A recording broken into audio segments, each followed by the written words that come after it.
Good morning. We'd like to welcome you to the BlackUSA.News Morning Show, produced by bmorenews.com, the news before the news, where we uncover the truth here in the city of Baltimore. If you've been watching the news, then you know that on Tuesday, 12 people got shot. If you've been following the news, then you know that this new mayor, who's been in there all of 9 months or so, has been faced with a conundrum, a litany of challenges as it relates to crime, murder. On Tuesday, of the 12 people shot, 4 of them were young people, kids, children. What's happening here in the city of Baltimore?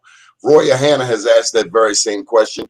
She announced last week on social media that she's very much interested in becoming the city's next state's attorney, and she's here this morning to talk with us. Good morning, Roya. How are you? Good morning. I'm well, thank you. Tuesday, what were your thoughts when you saw the news? Babies. Why are so many of our kids being just gunned down? I was horrified that nobody seems to be noticing the urgency that we have to address this crisis, and that nobody is taking this head on and saying, we have to do more, and our criminal justice system has to work for all of us. Roya, where are you from? I grew up all over the world. I was born in Haiti. I moved to Samoa, Tanzania, Czechoslovakia, Morocco, Canada, and Israel. Everywhere. You were born in Haiti. I was born in Haiti. Now, you know, that's one of my favorite places in the world. Now, I've never been there. I've been to Jamaica, and some Jamaicans talk smack about Haiti, but Haiti is home of Toussaint Louverture, and I think I've shared with you how big a fan I am. As a matter of fact, I mentioned Toussaint Louverture in my book, I Am Black Wall Street, and we're having a book signing next Wednesday. Okay. What do you remember about Haiti? Well, I left when I was very, very young, but I've always been interested in Haiti. So I've done a lot of, reading about it. And, it's one of the most amazing countries. There was a slave revolt in, I think it was the late 1700s. And it was one of the first countries to abolish slavery and to be free. And they fought and won their independence from the French. And then, 30 years later, the French came back with an armada and basically extorted millions of dollars from the Haitian government and made them pay for their freedom, even though they had already won. Like they won the war, and they still came back and made them, pay this exorbitant amount for earning their freedom. And they still have their foot. France still has its foot on Haiti's neck today, making them pay restitution. Right. In other words, paying on all that interest. I think they might have finished paying back the original debt, but they're still paying the interest, and they're still, suffering the consequences. Can you imagine, if that country didn't have to have paid all this money over the past 100 years or so, where they could have gotten to? And it's always been, such a poor country, in part because the government had those issues to start with. And, there's also been other issues, corruption and whatnot, that have plagued Haiti, earthquakes, all of those things.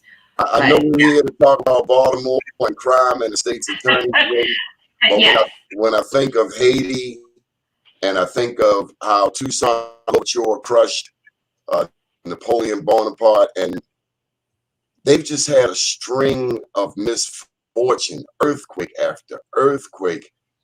I did see a documentary recently about Haiti, and the documentary showed parts of Haiti that we never see on the news, parts that were just so beautiful. Yeah, it's a beautiful country. Okay, now you mentioned Tanzania. I've been to Tanzania. I don't know if I shared that with you. No, I didn't know that.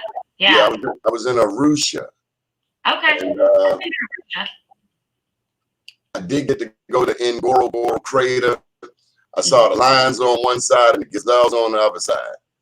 And I'm reminded of the African proverb that says every day the lion has to run faster than the gazelle, or he's going to be hungry, or the gazelle's got to run faster than the lion, or they will be eaten. Yep. Yeah, but those lions, as soon as you get there, the lions let you know who's in charge. They're just sitting around lazily, just watching everything. Yeah, which one I want today? Ooh.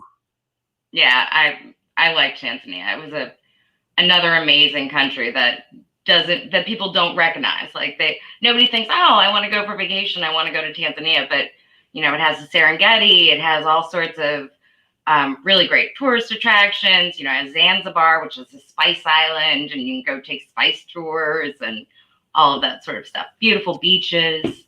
I did see in Tanzania, and I can't remember the name, but it's not gold, it's not diamond, but they have some minerals that Malachite. Outside. They have malachite and tanzanite. Tanzanite. A blue gem. Tanzanite is the blue one? Yeah, Tanzanite's the blue one. Oh my God, it's so beautiful. Yeah. So tell me about it. What prompted your interest in the state's attorney's race? Well, I was prosecutor for 12 years, and for 9 of those years, I just did murders and shootings. I have the distinction of never having lost a murder in the 4 years that I did homicides. And my interest in this race is I'm just so concerned about the city. And I know that the criminal justice system can work for all of us. It can help be a vital part of rebuilding back the city and building it to a place that we want to see it. It should be more than just processing cases. It has to be an integral part of helping us get to where we want to be, promoting businesses, helping people who need substance abuse treatment to get the substance abuse treatment, helping people who need mental health treatment to get the mental health treatment. It really has to be a much more involved portion. And I think when we can do this, when we actually accomplish this, a lot of Baltimore's problems will be solved. Crime is the reason why we don't get businesses. Businesses are the reason why we don't have enough funding for our school system. And it's the reason why we have so many issues in the city and can't provide the services that we all want to see happening in this city. So if we can solve this crime problem, I sincerely believe that Baltimore will be one of the greatest cities in America. And it's just a matter of doing the work. You mentioned school funding. You said there's not enough money for the schools. Well, I mean, I think the schools have way more issues than just a money issue. And, I am not the most qualified person to talk on that. I know criminal justice, but I have also seen a lot of things happening with our schools that I think there's issues with funding, but there's also a lot of issues with,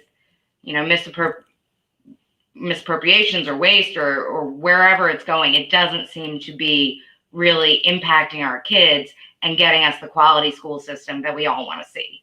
I mean, I live here in Sandtown and I see crime mostly every day, but we don't talk about the crime. I don't know what else you call it. If people are saying that we have 100 people in the class and there's actually nobody in the class, that's criminal. I'm just saying, like Baltimore City Public School headquarters might need a police officer and some handcuffs too. I know. I've watched, the studies with Augusta Fells and all of those other places that, they have people on the books, but the people aren't enrolled. But that, I think, also comes down to the crime issue, right? Like, I do a lot of juvenile cases, juveniles who are charged as adults. And one thing I've noticed throughout all of those cases is that these kids are not in school. I think I've had one in my entire time of handling these juvenile cases where the kid was actually going to school on a regular basis. The rest of them are hanging out, they're playing games, they're doing this, they're doing that.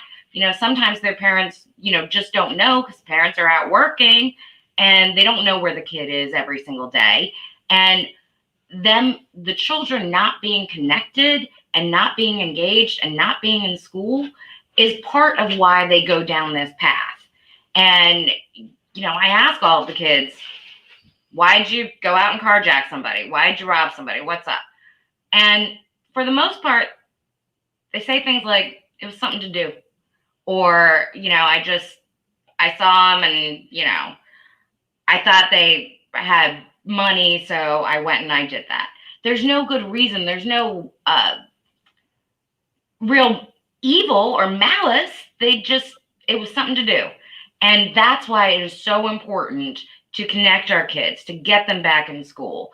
One of the things I want to do is I want to have an early juvenile intervention program where neighbors or grandparents or anybody who's concerned about these kids can call up the state's attorney's office and say, I see this kid turning. He used to be a real sweet kid and now he's hanging out a little too much and I'm really worried about him, because it takes a village, right? And the state's attorney's office sends out a social worker to go and meet with the family and say, what do you need? What's going on? Why are we hanging out and not going to school? What's the deal? And helps connect them to something. Because if we don't connect them to something good, they're going to connect to something bad. And we got to stop that. I got to ease this in there. Back in the day, there were truant officers. Right. Do we not have them anymore? I'm not sure, or if they're just not being effective, because like I said, even before the pandemic, none of the kids that I had were in school. And because if you have truant officers, then you don't have to wait for a television station to tell you that you have 100 students who are not in school. Right. I mean, Baltimore has one of the largest expenditures per pupil. I heard the mayor say how the state of Maryland has historically underfunded the Baltimore City public school system. At the same time, we see waste. On one hand, they're saying that they have a few years in order to get air conditioning and heat into the schools. On the other hand, you have the governor saying schools were closed for a year. Why weren't they fixed? You have the mayor saying that we, the community, obviously do not understand how capital funding works. But as a 56-year-old Black man who spent most of my life in Baltimore, I've seen the Maryland State Lottery come on in 1973. I saw table gambling and slots come on under Martin O'Malley. I've seen a new football stadium, a new baseball stadium. But when it comes to the education of this majority Black school system run by a lot of Black people, there's no accountability, it seems. Yeah, and I really don't understand why they haven't made schools more of a priority. I mean, almost everyone, has kids, or they are impacted by the school system, or they have nieces or nephews or whatever. And everyone wants the school system to do well. And I think, with our school system, it has had a lot of problems, and it also has problems with some of the kids. Obviously we have things like lead paint that is more of an issue in Baltimore than it is in other jurisdictions. And when you have lead paint kids coming up through the system, sometimes they have IEPs, and it does tend to cost more to educate some of our kids, just because they do require more services, and we should absolutely be providing them with those services. But sometimes it does, just cost a little bit more. But, we have been able to get a lot of big private public partnerships done in this city. And there's so much money being poured into the city, into certain areas of the city anyway, that I just don't understand why we haven't been able to build up Baltimore the way it should be built, and to solve this crime issue, and to help change the face of this city, and to make it, like I said, one that we all love. I mean, we love it anyway, but a little bit better, a little bit prettier. I want to shift gears a bit. Over in Highlandtown, also Hammers Ferry Road in southeast Baltimore, but Highlandtown has a large Latino, Latinx community. Mhm.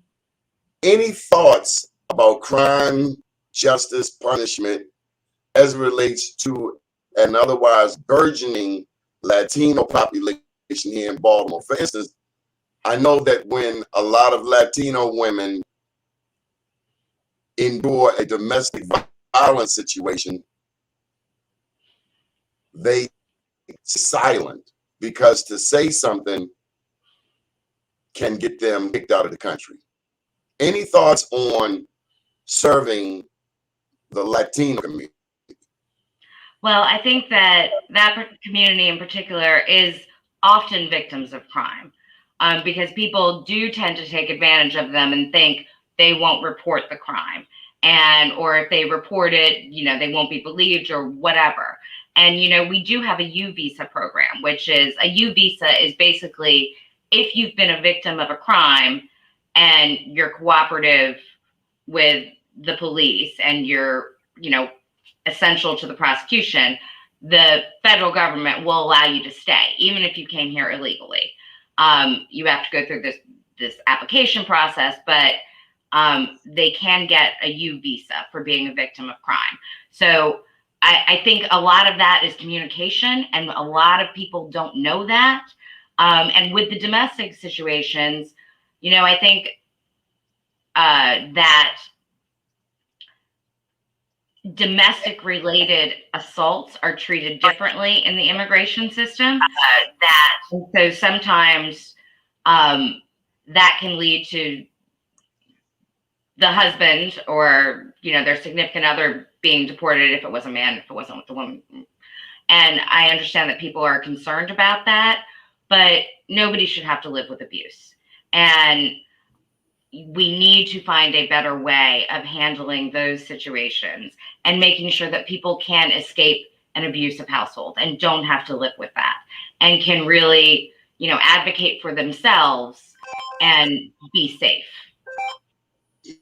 We just been joined by Michael Johnson. I don't know if you know Michael, but he's been doing wonderful things in the city of Baltimore for a year or two. He's about a year or two older than me, but he's well known also in the media. Michael, welcome to the show. Thank you. I hope you can hear me. Can you hear me okay? Loud and clear. Yeah, I mean, Ms. Hanna, I noticed your entry into the race, and I did as much as the internet will allow me to find out who you are. Who are you? And Donnie, I'm sorry if I missed the first couple of minutes of your show, and I didn't know if the question was asked. Why are you running? Why am I running? Because I think we can do better, and I think we have to do better. This state's attorney's office, what we've seen under this administration is that we've set record per capita homicide rates in 2015, 2017, and 2019. And I really do believe, like I said a few minutes ago, that the criminal justice system can be a vital part of helping Baltimore rebuild. And that, we can use different programs like reentry fairs to address ex-offenders getting jobs and housing and all of those sort of things. We can use reentry fairs. We can use gun offender deterrence programs, early juvenile intervention. I want to propose a women's empowerment court.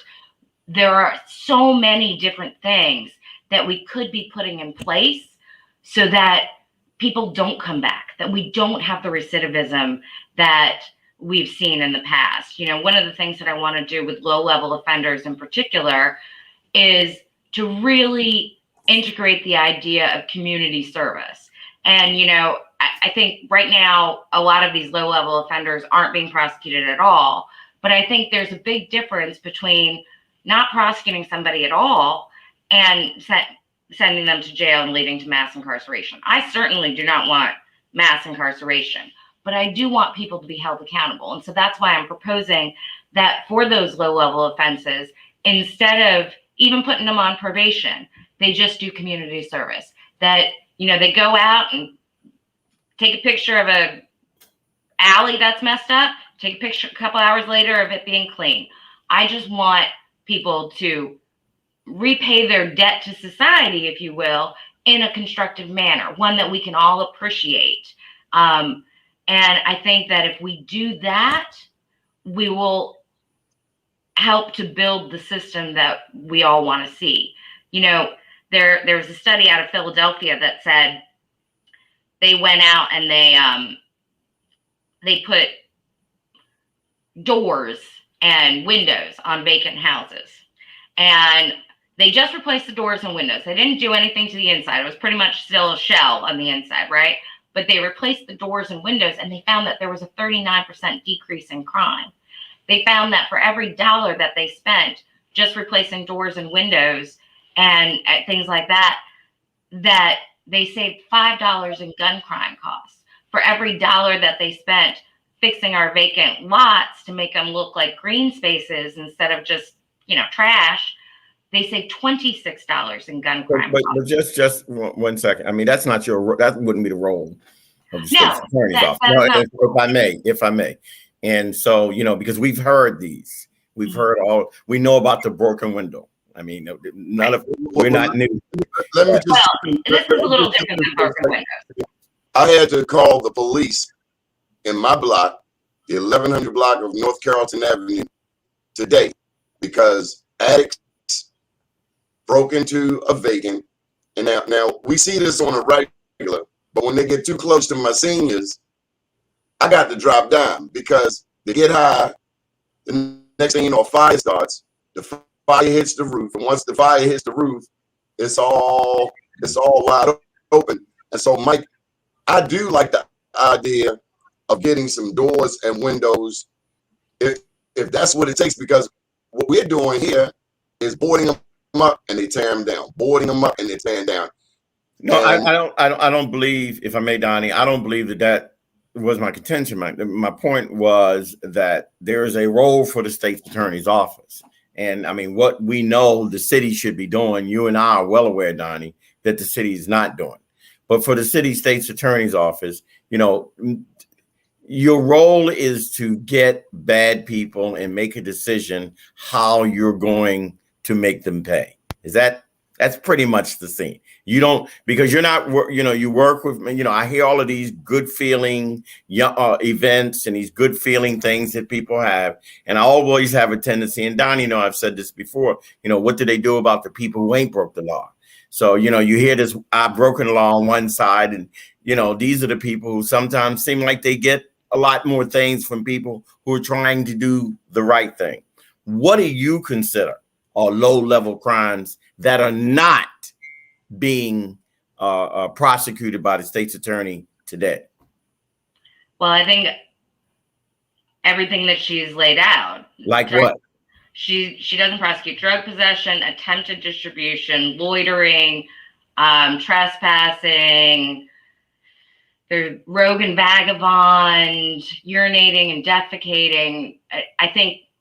I know there's 9 of them, and I think that's about 7. But there are a couple of other things that she just doesn't prosecute. And, you know, rogue and vagabond is one of those things that has kind of disturbed me about this because, you know, and I think maybe it's just the name that people don't understand what it is. But what rogue and vagabond is breaking into a car or attempting to break into a car.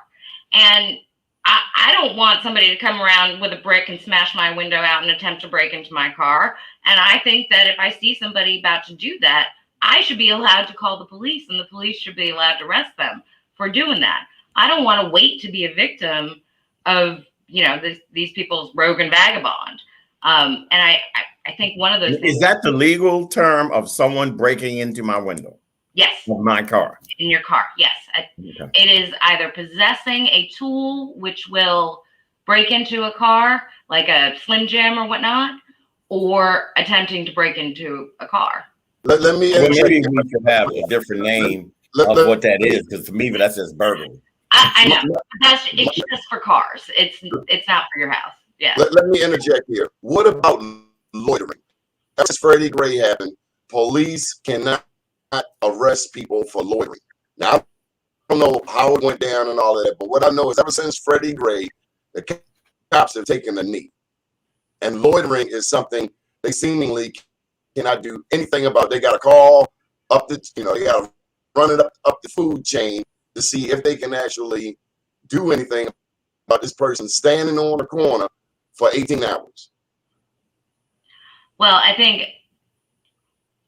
honestly don't know that people can necessarily care about loitering so much as what else they're doing. What else they're doing that the cops aren't necessarily seeing. I don't care if somebody's hanging outside, if, you know, they're not doing something else that they shouldn't be doing, then If that's they're fine. outside for 18 hours, they're doing something. Exactly. I mean, I think we all know that. All of us have been around long enough that if they're standing outside and they're having a lot of very brief conversations and hand-to-hand transactions, we know what they're doing. If I may, I mean, but one of my problems with that is I don't see no state's attorney going after the store merchant. We have this idea that these merchants are all afraid and that these merchants don't want to react because they don't know what happened. Merchants at the communities that Donnie and I live and go through are part of the problem. They're part of the problems because they allow people to stash their drugs in there, knowingly allow that. They also recognize the fact that if there's 10 people standing there all day, eventually out of them 10 people, $5 to $10 a person is going to spend money in there between sodas or potato chips or cigarettes or blunt or single cigarettes and things like that. I think what I'm looking for is not so much aggressiveness put on to the people who are standing there, some who are and some who aren't doing the wrong thing. Well, when do we go in and hold the merchants? When do we back up and not be so afraid of the Korean Merchants Association and all of them who come up and seem like that they can get everything they want? But yet the community in where I live, if I want to go to that corner store, I have to maneuver myself around. Fortunately, I'm just a different kind of person. I'll find a black business somewhere to go to. Donnie will as well. We'll both say that. But I think that where my problem is now I just need to know the framework of what I'm expecting to get from Roya Hanna. If I vote for you and you win, what's going to be the difference between Marilyn Mosby, who has in some respect at least relaxed the black community enough that we're not going to be run up to, because the word loitering and vagrants and all of that were words that were used right after slavery so that they could round up people and get people to work for nothing, usually through these prison systems. I think you understand where I'm going. I do. Okay. Look, and you raised a bunch of different issues, right? Well, I got a lot more, but you're doing fine. Okay, I'm ready. So with the merchants, I think there are a couple of different things going on there, right? If merchants are involved in the system, they need to be held accountable just like anybody else. If they're taking advantage of the system, they need to be held accountable. You know, one of the things that I say, on my website is in addressing human trafficking. You know, human trafficking is a huge problem in Baltimore City. Absolutely. Because it is, it's on the 95 corridor and all of these things. It's a huge, massive issue in this city.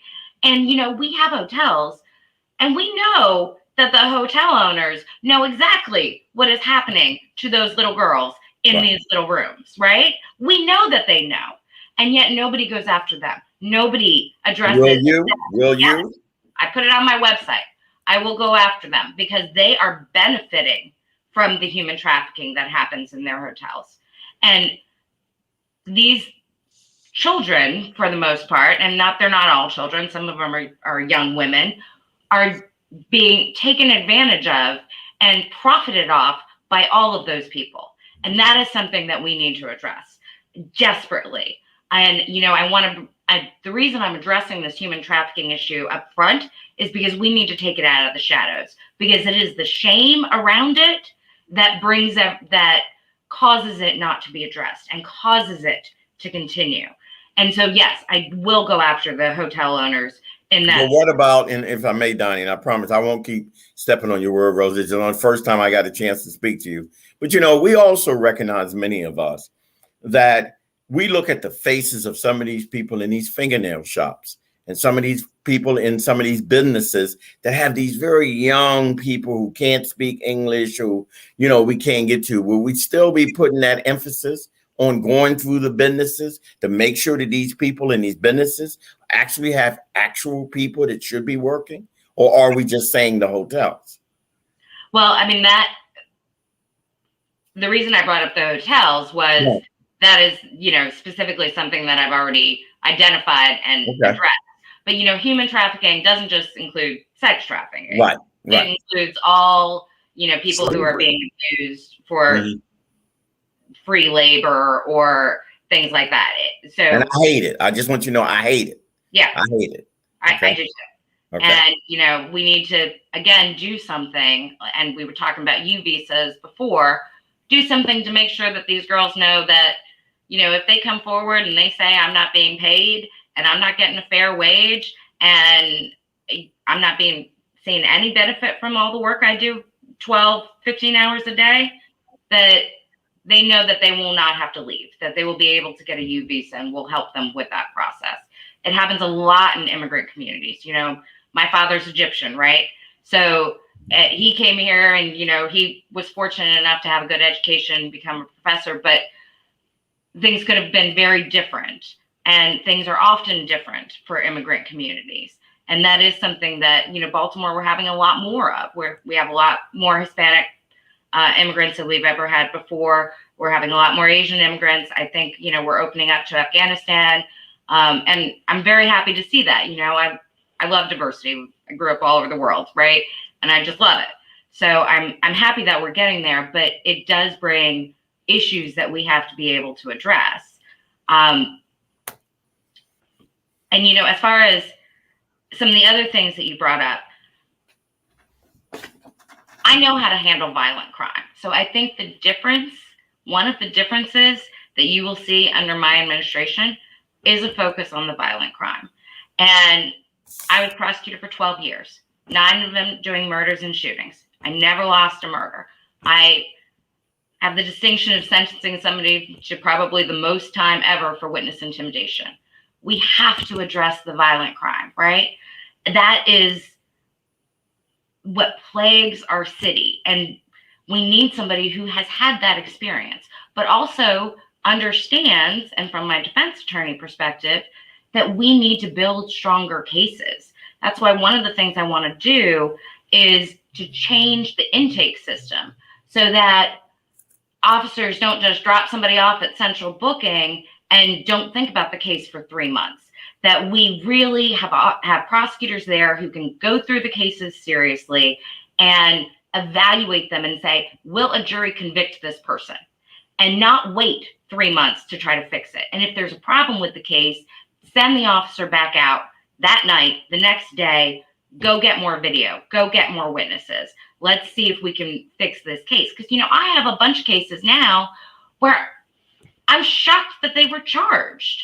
I have a case where it's a 40-year-old woman who's never been arrested for anything. She's a mom, and we have 15 witnesses, and the state has one witness who's given 4 different stories.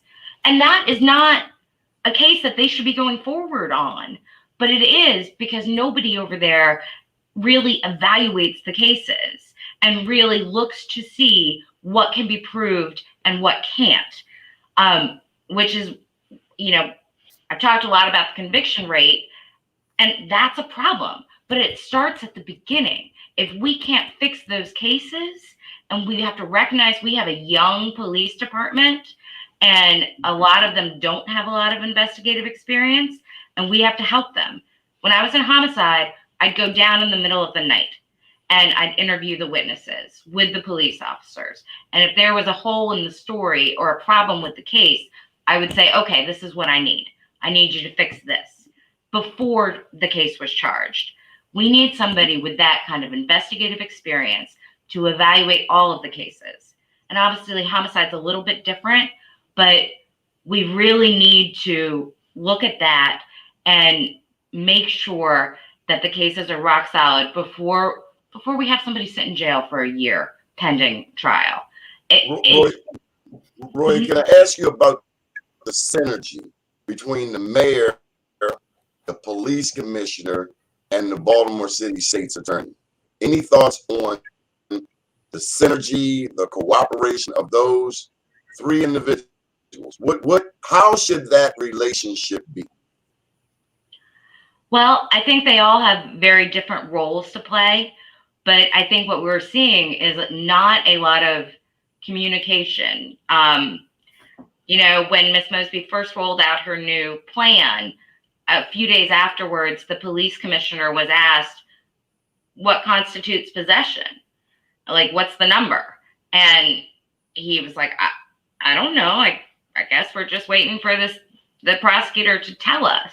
There doesn't seem to be that sort of communication and explanation going on. I did see, you know, at a town hall last night that just now the state's attorney's office is going out and going to roll call trainings and attempting to explain their policy better. But, you know, they've had that policy since last March. So I don't understand why it's taken 18 months for them to go to roll call trainings and say what they are and are not prosecuting. I'm glad to see it's happening, but it shouldn't have taken 18 months. And you have to have good communication between the prosecutors and the police department. And Michael, let me see. Michael, do you agree with that when she says she wasn't charging some of the low level offenses? Because what I immediately saw in the streets of Baltimore, and I really see it now, is young people, young adults who are either smoking or rolling blunts in front of police. I've never seen it before in my life. Well, you know, that's a police issue. I mean, I don't know what her since, but it came well, on. It is not the. I mean, and correct me if I'm wrong, Attorney Hanna. It's not the role of the state's attorney to go out and arrest anybody. It's not the role of the state's attorney to go out and roll these kids or do what they ever have to do. What my problem, Michael, yes, yes, sir. You can't say you're not prosecuting low level, and then when people start smoking blunts in front of police, you play like you don't know. No. What I'm saying is, no. What I said, something. The state's attorney does play a role in that mindset on the streets. You can't deny it. Yeah, like nobody. And Donnie, I just let me get to the end of it. And maybe that I would have answered your question. My point is that I think that there was a public relations problem with the way that the current state's attorney rolled out this information. I think I also blame the media for not doing their work, not Donnie. I mean, let me let you know this right now, Attorney Hanna. You're in the best place for people to really to get that answer, because Donnie's not going to cut any corners. We may not always agree all the time, him and I, but that's, you know, us. But if we say, and people can say it, I say that the state's attorney, I think this gentleman is saying, it's undermining the authority of law enforcement, then there's no conversation going on, obviously, between the law enforcement and the state's attorney. But I've seen a police department, especially in the years that Commissioner Harrison has been there. People can say all kind of nice guy he is. Fine, he's a nice guy. He sucks as a police commissioner, but that's just my opinion. I just believe that if we're sitting around here saying that now in this next legislative session, we're going to legalize marijuana. That's what we're saying. We right now, we got the cannabis people, the medical cannabis for people on medicine, which half of us ain't on medicine. We just want the cannabis. Okay, fine. Got that. But if the things that are rolling out in society are not being backed up by strong enforcements from the police department and from the state's attorney's office, the community will react on the social connection or the relaxation of these things because nobody's saying nothing to nobody. No one's slowing down people. And what I mean by that is no one is arresting anyone, which I'm glad, for smoking a joint or doing whatever they're doing. But is it the state's attorney's role to say, I'm not going to prosecute it even when it's still against the law? So the police department is still our first line of defense. And if the police department are not rolling folks into the state's attorney's office and say, this is what this person has done, what do you expect the state's attorney to do, even if Ms. Hanna is successful? Now, Ms. Hanna, that's a little deceptive now. If you're going to tell a story, tell the whole story. When Freddie Gray happened, and state's attorney prosecuted the police for the police's ego, just for the sake of understanding, they felt pimp slap. Okay, I get it. But then she came back with, well, it wasn't even her. It was Catherine Pugh. And so maybe it's a great time with 20 minutes left to interject this piece of the story, the consent decree. Now, in my estimation, it has not worked. It's caused the cops. You already pimp slapped them and prosecuted them, and they deserve to be prosecuted. Although I believe, Roya Hanna, that when we watched the trial unfold, we saw the black cops catching all of the heat when it was the white cops that put the knee in his back and who everybody was mad at. But the way it went down, it was like the black cops did it. But fast forward, the consent decree comes online, and now the police are really feeling choked out, and so they have just taken a knee, and they're not doing anything because they don't want to get sued. They want to retire, and that's for those that didn't quit. Tell the whole truth, Mike. I think there's a couple of different things happening with the police. You know, they just don't know what to do, right? The consent decree, I don't think if you read it, it doesn't prohibit arresting people for these things. It just doesn't. They have to get permission. They have to document it more. It's mostly about documentation. Anytime they lay hands on people, they have to document it, and that's fine, right? And a lot of it is caught on body camera anyway now, so that's great. And I'm very happy that we have body cameras now. It makes the cases so much stronger. If somebody has done something wrong and, you know, cops catch it on video, that's amazing. And as far as the state's attorney choosing what to prosecute, you know, I believe in our government, right? I do. And I believe in our system of government that the legislature makes the law and the executive enforces it. And the prosecutor is certainly given a wide variety of things that they can do in terms of enforcement and in terms of prosecution. But at the end of the day, she's not the legislature. And she can't say, I'm not going to do this. I'm going to ignore this part of my job because I don't want to. And again, like I said, there's a wide variety of things that we can do, but her essential role is as an executive and is to prosecute the cases. And, you know, I think that's a little bit about what you were talking about, is that how can we really do this, and how is that really her responsibility? And as far as she's not arresting people, no, of course she's not the one going out there and arresting people for anything, right? But she also ran 8 years ago or 7 years ago on a platform that Greg Bernstein wasn't doing enough to reduce crime, and that he was ultimately responsible for a small increase in homicides that they had seen back then. If Greg Bernstein was responsible for an increase of homicides of, I think it was like 15 sounds terrible. 15 more people from 197 to 211. If he was responsible for that, what is this now? From 211 to, I think last year it was 335, and every single year over 300. She is the chief law enforcement officer of the city. She sets the priority. If there is a problem with the communication between her and the police department, it is her responsibility as a leader to fix that. But, that is not what I see as the chief communication issue.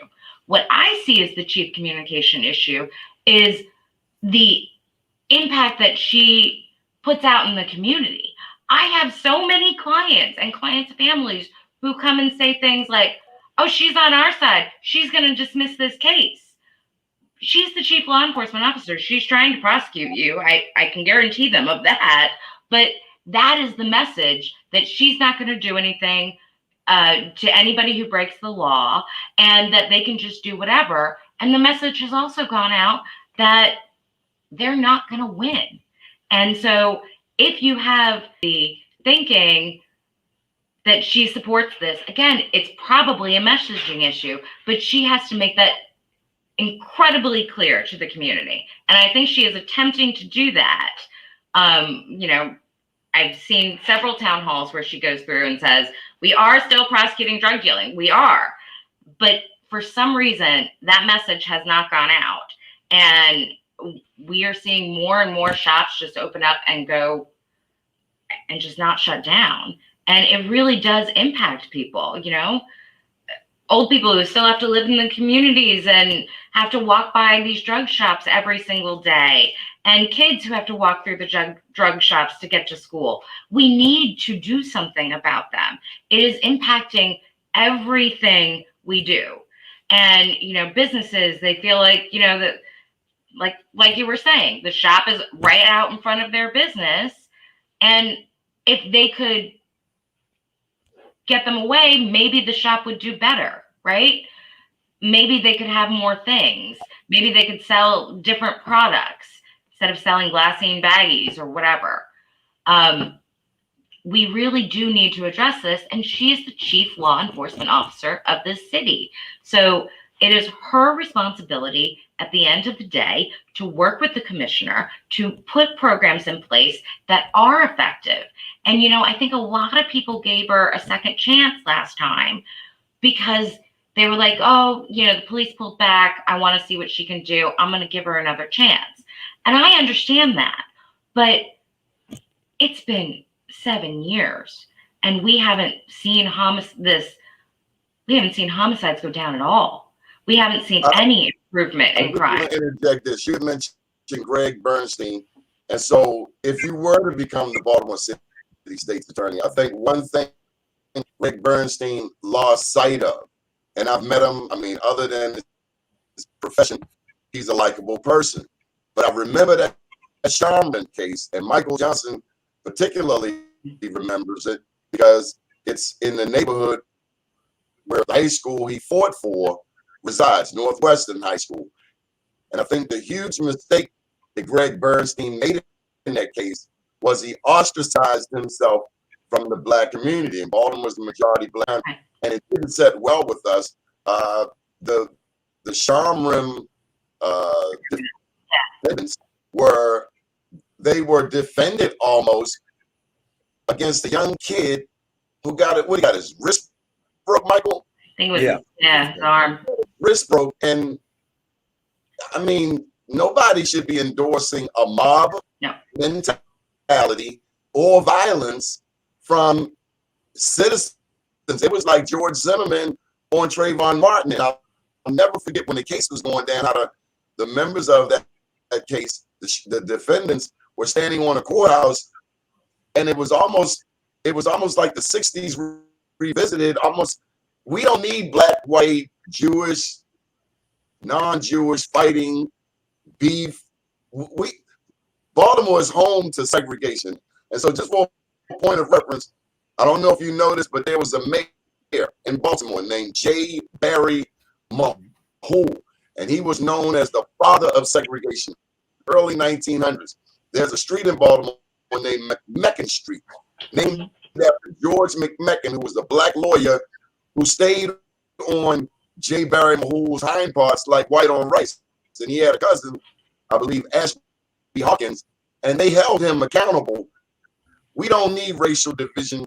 We also, just like we see the young man up at Towson who shot 3 people get arrested in 2 days, we want to see a turnaround on murders in the Black community with the same level of expedition. We want to see them turned around expeditiously. There was Destiny Hardison, Tiffany Harrison, the young shop owner. She was killed December 2020 in front of her baby. What's more egregious than that? And we still haven't heard. And I know that's not all on the state's attorney, but I just encourage you to be mindful of the racial demographic. There's sometimes when people are right or wrong, but regardless, right is right and wrong is wrong, and nobody gets a pass. Jewish, Black, white, Latino, rich, poor, wrong is even the homeless have responsibility. Thank you. Yeah, I mean, I do remember the case, and obviously I understand that it did bring up a lot of feelings, and rightfully so, right? And it is something that we always do have to be aware of, understanding our history and understanding everything that has contributed to the structural racism that is present in our society.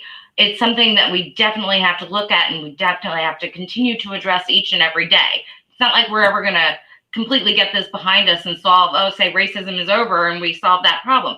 It is something that affects everyday life, and we always have to look at it. But I think that brings up an even more important point, which is the level of violence again in this city. And I remember the case, and I think what the people did to that kid was completely wrong. But I have so many clients these days, normal people, working normal folk, who are carrying guns now. And they wouldn't have done that 5-10 years ago, but they feel like they have to.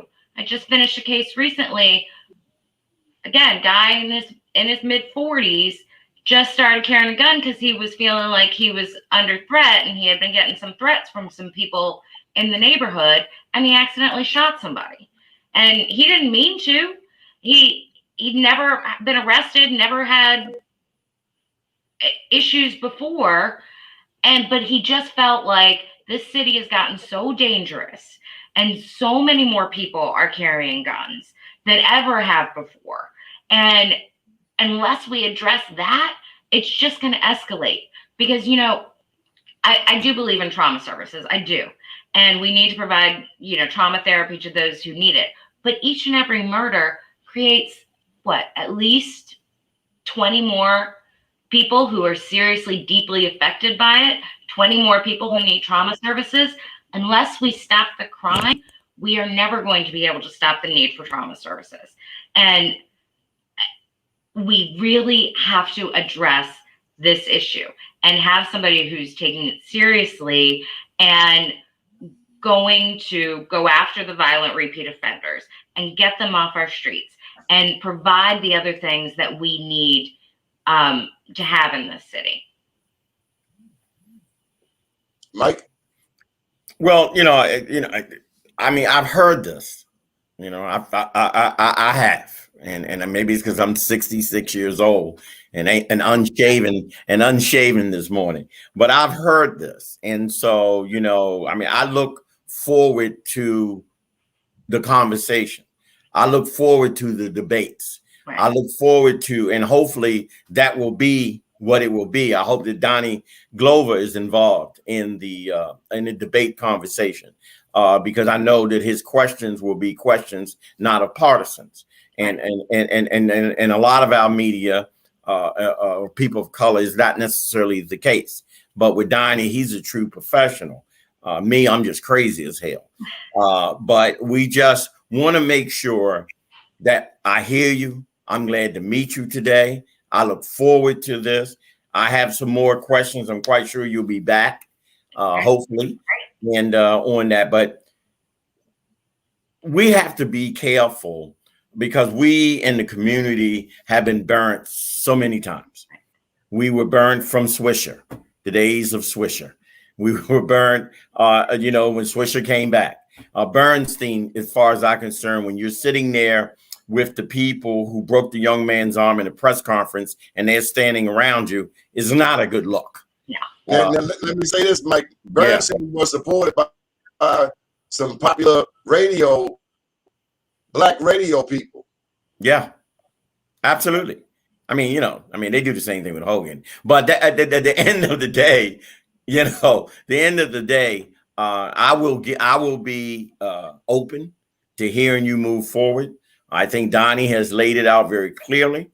You're going to have a task in front of you. Some people are not going to vote for you just for the color of your skin, even though you are party gypsy. And that's Africa. So that's not there's no such thing as Middle East. That's just the top of Africa. But it's at the end of the day, African.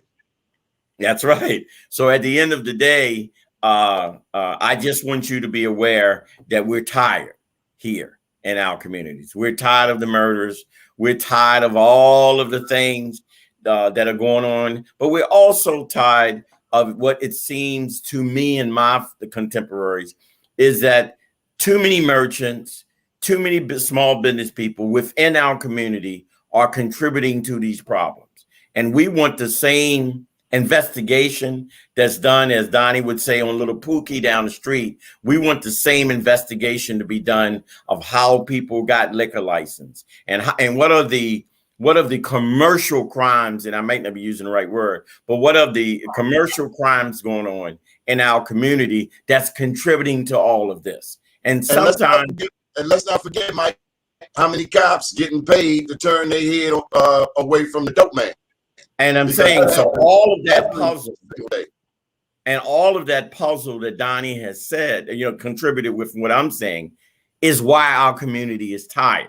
We're tired of the police who was up on Ricestown Road, who was selling drugs up and down Ricestown Road until they arrested him on a police parking lot. Yeah, I live in this community. Red or was that King and Murray? Red. Yeah. I mean, but I know that he was handling some of the drug activity on Ricestown Road. We're tired of the corner stores being allowed to do everything that they can do to disrupt our community. Mike, I gotta throw this in. Beating up the corner stores, but if they continually call the police and say they got people loitering on, you are not giving the store owner much wiggle room. They call the police multiple times. The police come by, hey, you got to get off this corner. You got to get off this corner. I mean, help me out with that, Mike. What is a shop owner to do? Well, I just don't believe that that's being done as much as it seems. Come on, that's another. That's a further conversation we can have. I'm just saying that at the end of the day, crime doesn't just look like me. Of course not. And I just want to make sure that as we move forward in this conversation and move forward in this direction during the campaign, that I don't always hear that crime looks like me. And as long as I can have that moving forward, Attorney Hanna, I assure you, the conversation will always be fair. And thank you, Donnie, for allowing this unshaven guy first thing this morning to come on. But your show is the only show that is around that is offering up this. Oh, absolutely. Absolutely. I'll take that hit later. It's the only show that at least offers this type of conversation. And I've never ducked you or duck your show. And as I teach, sometimes I even let my students just listen to just your show, except when you curse every now and then. But other than that, you do exactly. So, Ms. Hanna, good luck. Please, Donnie has my contact number. If you wish to reach out, I'm sure that maybe the morning show on WLB will be reaching out to you. If not, I do a commentary Tuesday, Wednesday, and Thursday. I'll forward you the information on your webpage to let you know when I'm on, because some of the things you say, I have commented about, and we'll go from there. Donnie, love you. Got to go teach. Good deal. Peace. All right. Any final thoughts for your hand before we close out? I just wanted to say one of the reasons why I mentioned on my website everywhere I've lived and being born in Haiti and being Egyptian is I want people to understand, like I said, I love this community. I love the diversity of this community. And I'm never going to turn my back on any aspect of this community. And all of us need to work together to bring about the change that we can see. And I'm just happy that we can start down this path and build the Baltimore that we all want. Well, we're glad. Is this the longest interview you've had thus far? It is the longest interview I've had. Well, we hope we've been thorough. We hope we've been fair to not just you, but to our audience. We acknowledge that Baltimore has a lot of challenges. We do want you to understand the racial dynamics. At the same time, it should be about the character, your character. That should be, but I'm telling you, historically, race has certainly impacted everybody in this city. It's an issue, and I don't discount that. I mean, and I live in Sandtown. I have white addicts sometimes in my alley. We just had to call the police today. There's a white addict in the vacant house next to my senior. Now, that's too close for comfort. At the same time, black addicts who do the similar behavior over in Bolton Hill are locked up immediately. So there's very much the racial dichotomy still in the city of Baltimore. It shouldn't be about race. Wrong is wrong and right is right. And you know, we just want to lay it out as plainly as possible. I appreciate that. I really do. What I hear from people of the city, African Americans, everyone, is they want the crime solved.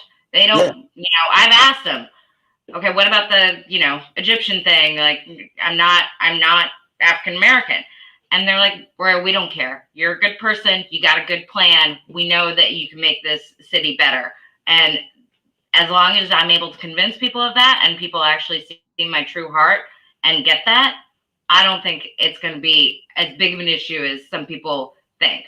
And, I intend to work every single day for the next 9 months or whatever it is to make sure that people understand my true heart and can understand that I'm not here to perpetuate the problems that we've had in the past.